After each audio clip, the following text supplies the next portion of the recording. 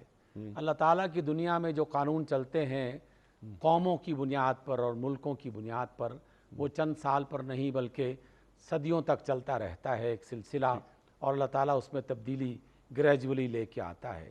اگر ان پیرایوں کو دیکھنا شروع کر دیں تو روشن پہلو بھی موجود ہیں، اور ہم 70 برس سے پہلے کی دنیا دیکھیں، اس کی صورتحال سے آج کی دنیا یقیناً بہت بہتر ہے۔ بہت کئی مقامات پر روشن پہلو ہمیں دکھائی دیتے ہیں، اسلام سے لوگ آگاہ زیادہ ہو رہے ہیں، دین کی طرف رغبت موجود ہے۔ ٹھیک ہے، دین سے آگاہ ہو رہے ہیں، لیکن کیا اللہ اور اللہ کے رسول صلی اللہ علیہ وآلہ وسلم کی فرما برداری ہو رہی ہے 58 مسلمان ریاستوں میں؟ یا ہماری جو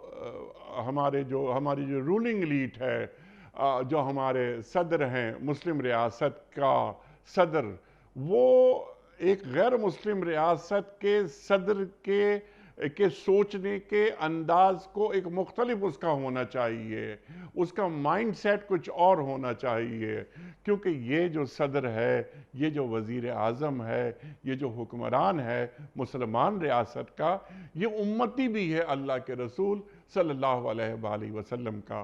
آپ نے بہت اچھی بات کی، اور آپٹیمسٹک اپروچ ہونی چاہیے۔ 58 مسلمان ریاستیں، لیکن چند گوشوں سے آپ کو ٹھنڈی ہوا آ رہی ہے، تازہ ہوا آ رہی ہے۔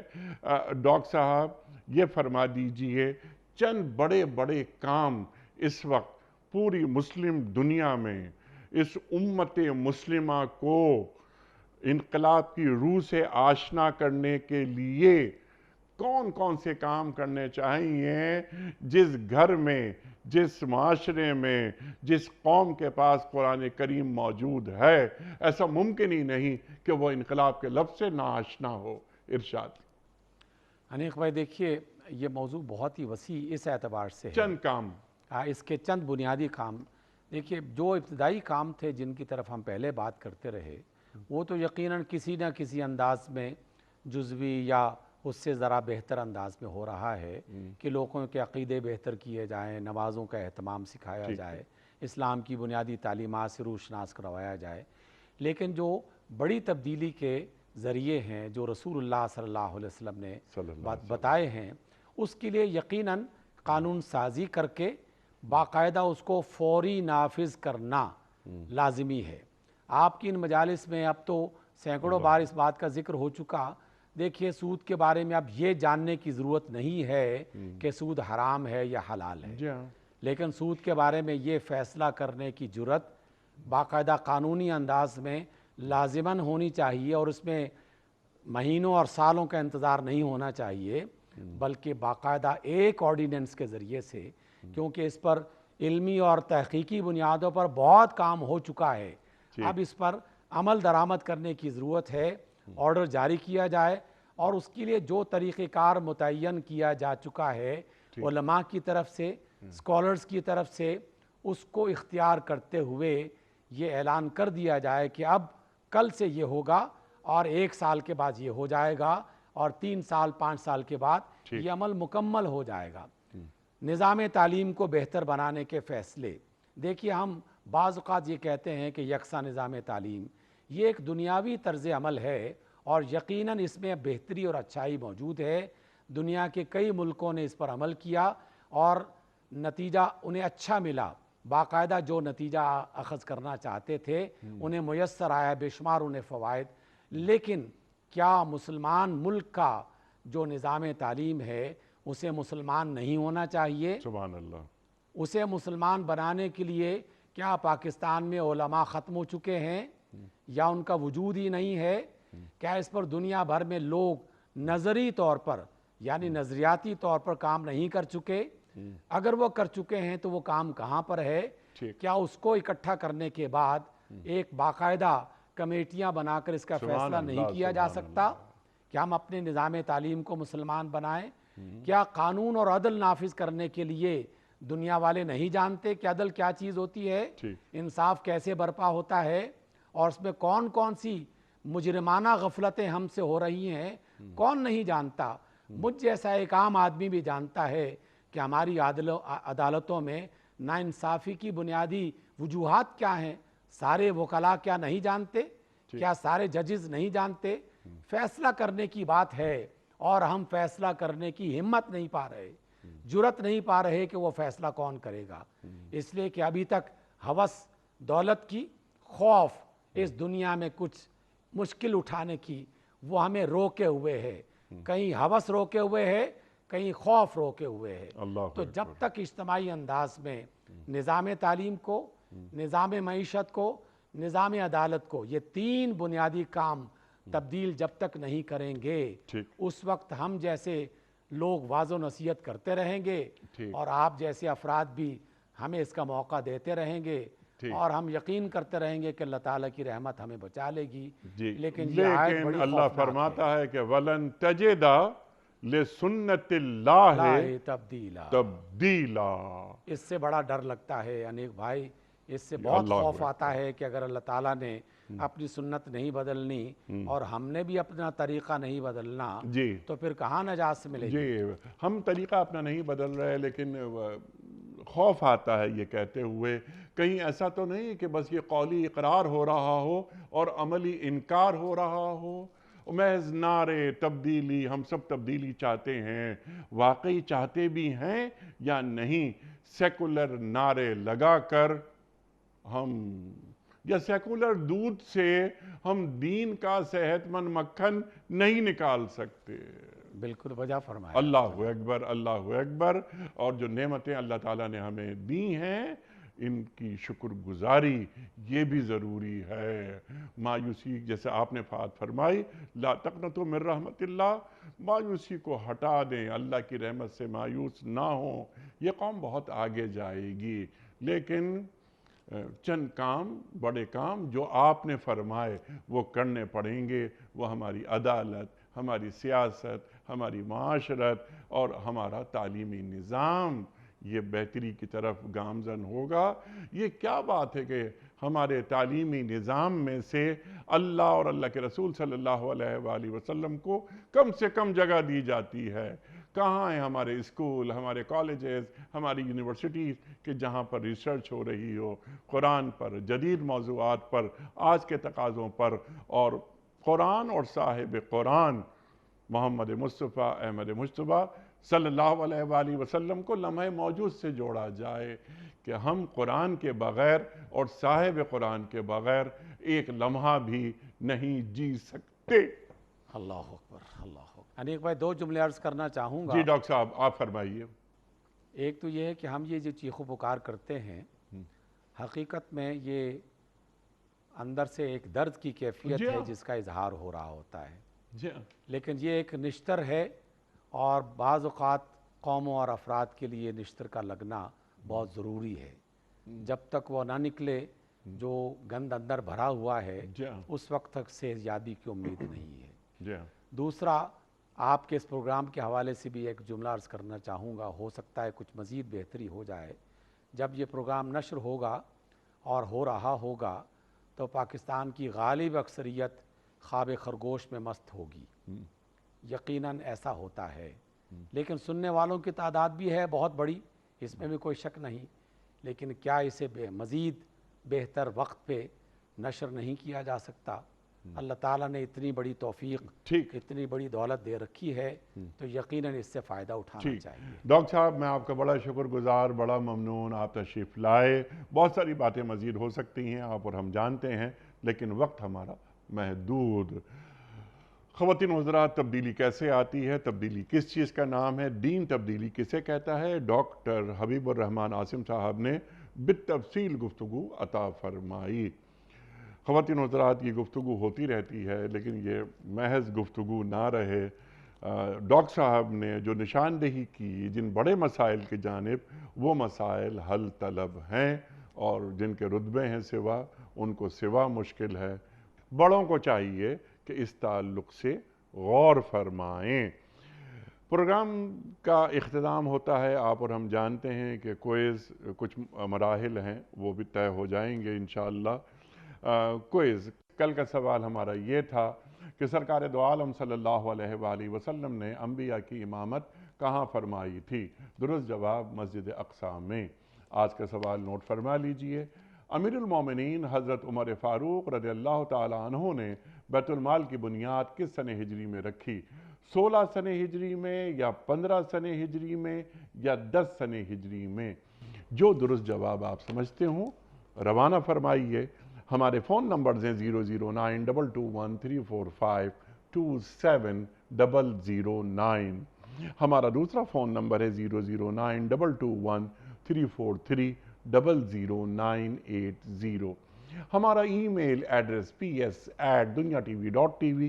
ہمارا SMS کا نمبر 3031 اور ہمارا واٹس ایپ کا نمبر ہے 00923218250194۔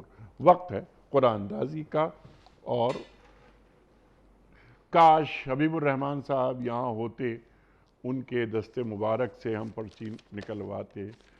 اور خواتین و حضرات، آج کے ونر ہیں رانا دلاور علی۔ ان کا تعلق ہے لودھراں سے۔ رانا دلاور علی صاحب لودھراں سے۔ آپ کی خدمت میں رانا صاحب دینی کتب پر مشتمل گفٹ ہیمپر آپ کے گھر بذریعہ کوریئر روانہ کیا جا رہا ہے۔ آپ کو بہت بہت مبارک ہو۔ پیام صبح کا اختتام ہوتا ہے روزانہ ایک قول پر، اور وہ قول ہوتا ہے صاحب نہج البلاغہ امیر المومنین حضرت علی مرتضیٰ کرم اللہ وجہہ کا۔ آپ فرماتے ہیں، اہل فضل اور اصحاب کمال کے ساتھ میل جول رکھو تاکہ سعادت اور بزرگی حاصل ہو۔ اللہ اکبر۔ اہل فضل اور اصحاب کمال کے ساتھ میل جول رکھو تاکہ سعادت اور بزرگی حاصل ہو۔ سبحان اللہ سبحان اللہ۔ اپنے میزبان انیق احمد کو کل تک کے لیے اجازت دیجیے۔ خدا حافظ۔